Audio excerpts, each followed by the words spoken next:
Well, the cabin is just about complete. The goal of this video was just to head out with a pack and carve a cabin out of the woods using all wilderness materials, with the exception of the tarp, of course, but I didn't want a leaky roof, so went with the tarp. If I really wanted to add some insulation to the roof, I could add some moss on top of the tarp, and that would keep some of the heat down.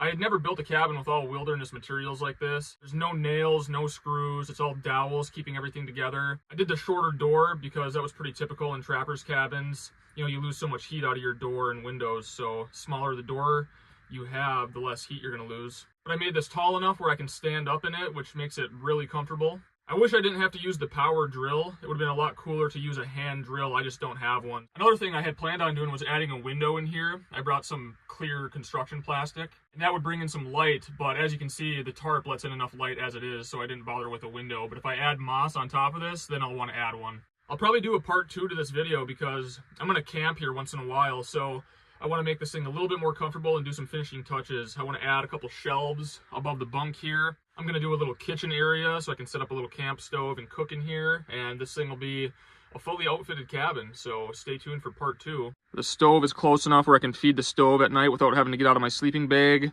Plenty of room for wood to stack around the stove. This is far enough away from the wall as it is, but if I wanted to make it safer, I could add some more rocks right there and make a little more of a heat shield. So we got the homemade paint can stove, super lightweight and easy to pack in and out.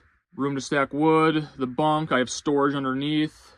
I'm gonna add a couple shelves up top, pound in a couple more dowels to hang clothes on, and then over here will be the kitchen area.